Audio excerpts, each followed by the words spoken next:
हरियाणा चुनाव बना महाभारत का चौसर, यानी क्या क्या लगा दांव पर, और सभी 90 सीटों का समीकरण।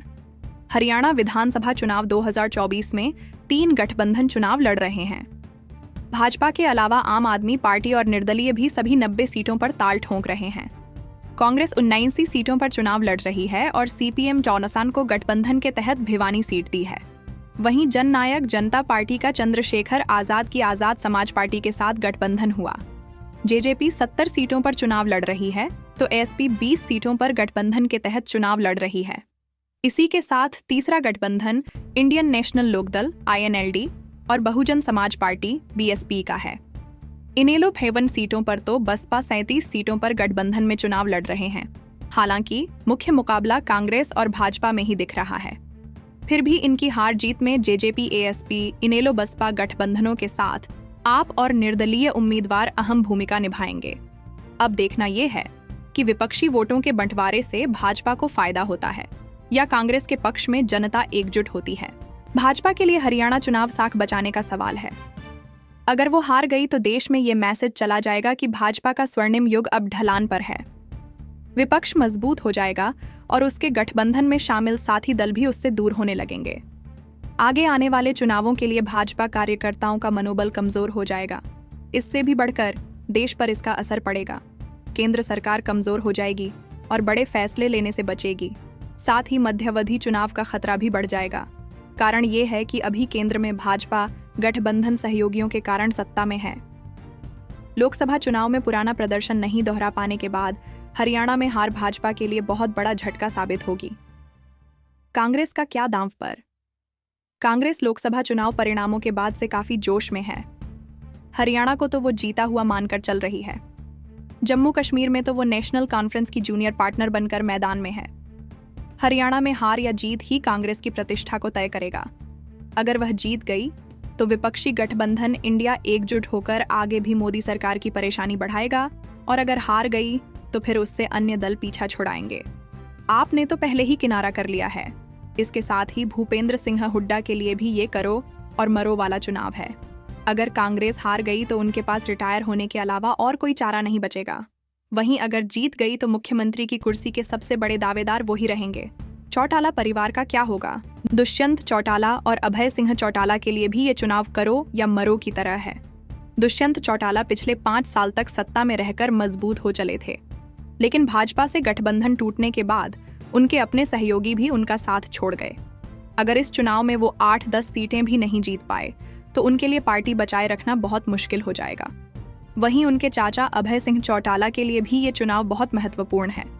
अगर इस चुनाव में इनेलो अच्छा प्रदर्शन नहीं कर पाई तो उसका भविष्य अंधकार में चला जाएगा।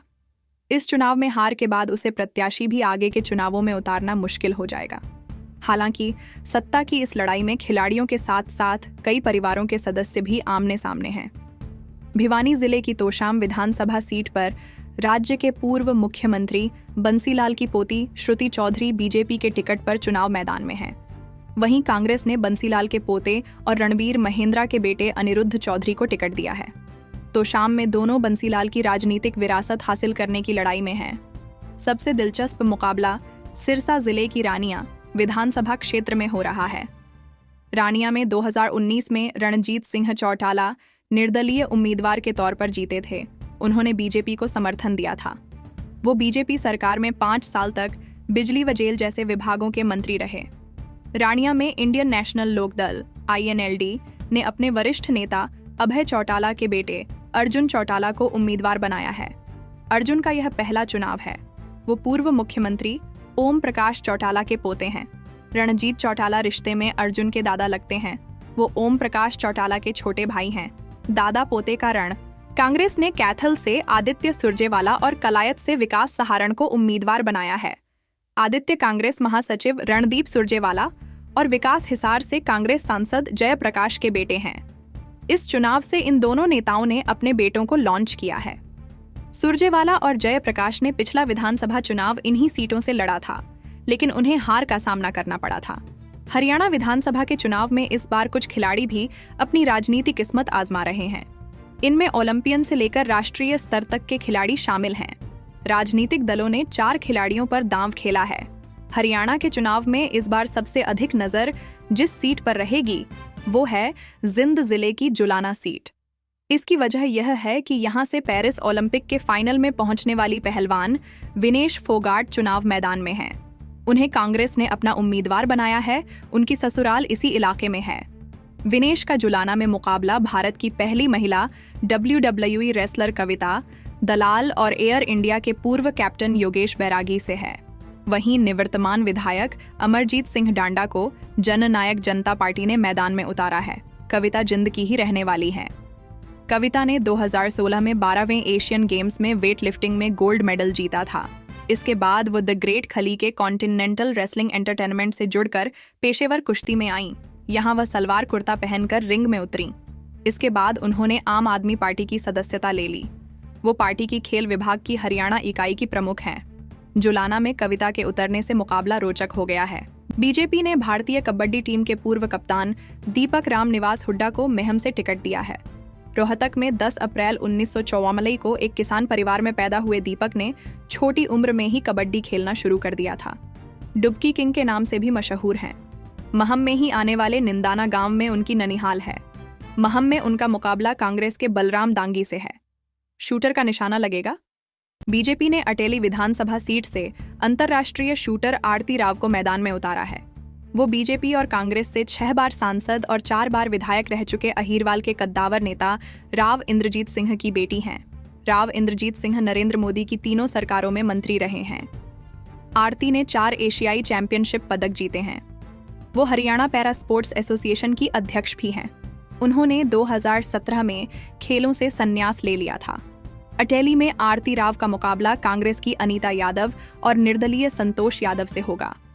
आम आदमी पार्टी के सुनील राव मुकाबले को चतुष्कोणीय बनाएंगे। संतोष टिकट ने मिलने से नाराज होकर बीजेपी छोड़कर निर्दलीय मैदान में कूद गई हैं। वो 2014 में विधायक चुनी गई थीं। हरियाणा के पलवल जिले की 3 विधानसभा सीट हैं। बीजेपी को 2 सीट जीतने को मिल सकती है। कांग्रेस को 1 सीटों में बढ़त मिलती नजर आ रही है। आम आदमी पार्टी को महज 0 सीटें ही मिलेंगी। निर्दलीय को 0 सीटों में बढ़त मिलती नजर आ रही है। हरियाणा के फरीदाबाद जिले की 6 विधानसभा सीट हैं। बीजेपी को 3 सीट जीतने को मिल सकती है। कांग्रेस को 3 सीटों में बढ़त मिलती नजर आ रही है। आम आदमी पार्टी को महज 0 सीटें ही मिलेंगी। निर्दलीय को 0 सीटों में बढ़त मिलती नजर आ रही है। हरियाणा के फतेहाबाद जिले की 3 विधानसभा सीट हैं। बीजेपी को 2 सीट जीतने को मिल सकती है। कांग्रेस को 1 सीटों में बढ़त मिलती नजर आ रही है। आम आदमी पार्टी को महज 0 सीटें ही मिलेंगी। निर्दलीय को 0 सीटों में बढ़त मिलती नजर आ रही है। हरियाणा की 90 विधानसभा सीट में से 12 विधानसभा सीट का ओपिनियन पोल आपको बता रहे हैं। बीजेपी गठबंधन के खाते में 7 सीट ही आने की संभावना है। कांग्रेस गठबंधन 5 सीटों पर जीत मिल सकती है। आम आदमी पार्टी को महज 0 सीटें ही मिलेंगी। निर्दलीय के खाते में सीट 0 जाती नजर आ रही है। हरियाणा के पंचकुला जिले की 2 विधानसभा सीट हैं। बीजेपी को 1 सीट जीतने को मिल सकती है। कांग्रेस को 1 सीटों में बढ़त मिलती नजर आ रही है। आम आदमी पार्टी को महज 0 सीटें ही मिलेंगी। जेजेपी को 0 सीटों में बढ़त मिलती नजर आ रही है। INLD को 0 सीटों में बढ़त मिलती नजर आ रही है। निर्दलीय को 0 सीटों में बढ़त मिलती नजर आ रही है।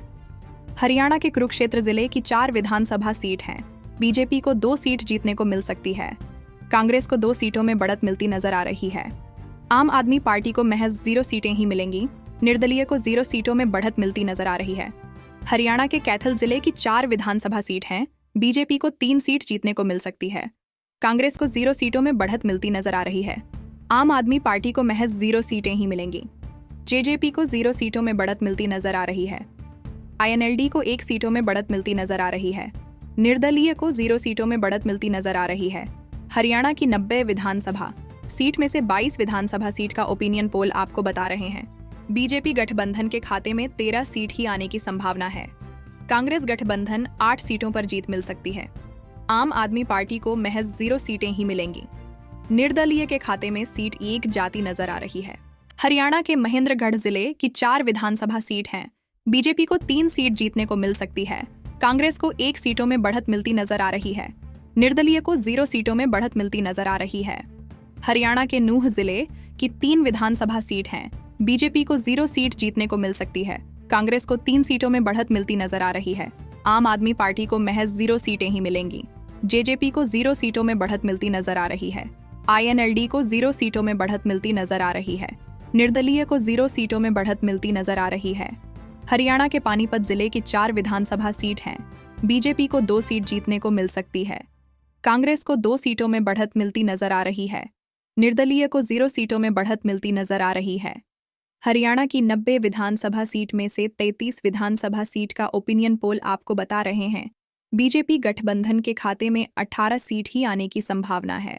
कांग्रेस गठबंधन 14 सीटों पर जीत मिल सकती है। आम आदमी पार्टी को महज 0 सीटें ही मिलेंगी। निर्दलीय के खाते में सीट 1 जाती नजर आ रही है। हरियाणा के जींद जिले की 5 विधानसभा सीट हैं। बीजेपी को 2 सीट जीतने को मिल सकती है। कांग्रेस को 2 सीटों में बढ़त मिलती नजर आ रही है। आम आदमी पार्टी को महज 0 सीटें ही मिलेंगी। जेजेपी को 1 सीटों में बढ़त मिलती नजर आ रही है।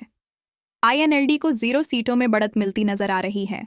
निर्दलीय को 0 सीटों में बढ़त मिलती नजर आ रही है। हरियाणा के अंबाला जिले की 4 विधानसभा सीट हैं। बीजेपी को 3 सीट जीतने को मिल सकती है। कांग्रेस को 1 सीटों में बढ़त मिलती नजर आ रही है। आम आदमी पार्टी को महज 0 सीटें ही मिलेंगी। निर्दलीय को 0 सीटों में बढ़त मिलती नजर आ रही है। हरियाणा के भिवानी जिले की 4 विधानसभा सीट हैं। बीजेपी को 2 सीट जीतने को मिल सकती है। कांग्रेस को 2 सीटों में बढ़त मिलती नजर आ रही है। आम आदमी पार्टी को महज 0 सीटें ही मिलेंगी। निर्दलीय को 0 सीटों में बढ़त मिलती नजर आ रही है।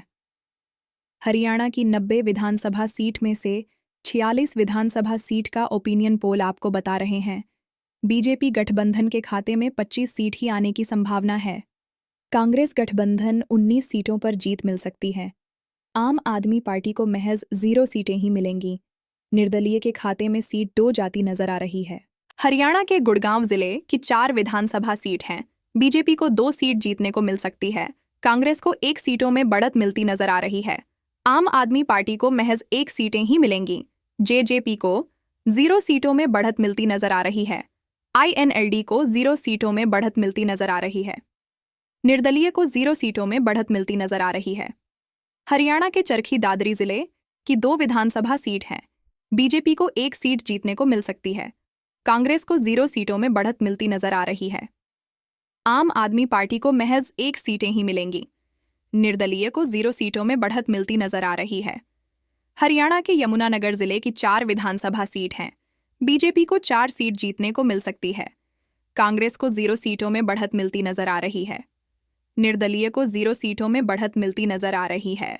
हरियाणा की 90 विधानसभा सीट में से 56 विधानसभा सीट का ओपिनियन पोल आपको बता रहे हैं। बीजेपी गठबंधन के खाते में 32 सीट ही आने की संभावना है। कांग्रेस गठबंधन 20 सीटों पर जीत मिल सकती है। आम आदमी पार्टी को महज 2 सीटें ही मिलेंगी। निर्दलीय के खाते में सीट 2 जाती नजर आ रही है।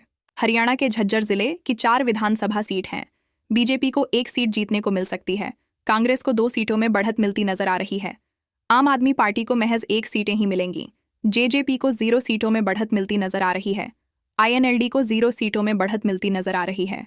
निर्दलीय को 0 सीटों में बढ़त मिलती नजर आ रही है। हरियाणा के रेवाड़ी जिले की 3 विधानसभा सीट हैं। बीजेपी को 3 सीट जीतने को मिल सकती है। कांग्रेस को 0 सीटों में बढ़त मिलती नजर आ रही है। INLD को 0 सीटों में बढ़त मिलती नजर आ रही है। निर्दलीय को 0 सीटों में बढ़त मिलती नजर आ रही है। हरियाणा के करनाल जिले की 5 विधानसभा सीट हैं। बीजेपी को 3 सीट जीतने को मिल सकती है। कांग्रेस को 2 सीटों में बढ़त मिलती नजर आ रही है। निर्दलीय को 0 सीटों में बढ़त मिलती नजर आ रही है। हरियाणा की 90 विधानसभा सीट में से 68 विधानसभा सीट का ओपिनियन पोल आपको बता रहे हैं। बीजेपी गठबंधन के खाते में 29 सीट ही आने की संभावना है। कांग्रेस गठबंधन 24 सीटों पर जीत मिल सकती है। आम आदमी पार्टी को महज 3 सीटें ही मिलेंगी। निर्दलीय के खाते में सीट 2 जाती नजर आ रही है। हरियाणा के सोनीपत जिले की 6 विधानसभा सीट हैं। बीजेपी को 2 सीट जीतने को मिल सकती है। कांग्रेस को 4 सीटों में बढ़त मिलती नजर आ रही है। आम आदमी पार्टी को महज 0 सीटें ही मिलेंगी। जेजेपी को 0 सीटों में बढ़त मिलती नजर आ रही है। INLD को 0 सीटों में बढ़त मिलती नजर आ रही है। निर्दलीय को 0 सीटों में बढ़त मिलती नजर आ रही है।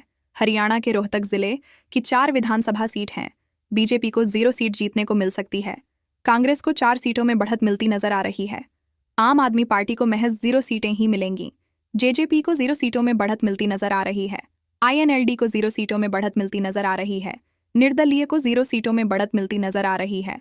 हरियाणा की 90 विधानसभा सीट में से 78 विधानसभा सीट का ओपिनियन पोल आपको बता रहे हैं बीजेपी गठबंधन के खाते में एक आईडियली सीट ही आने की संभावना है।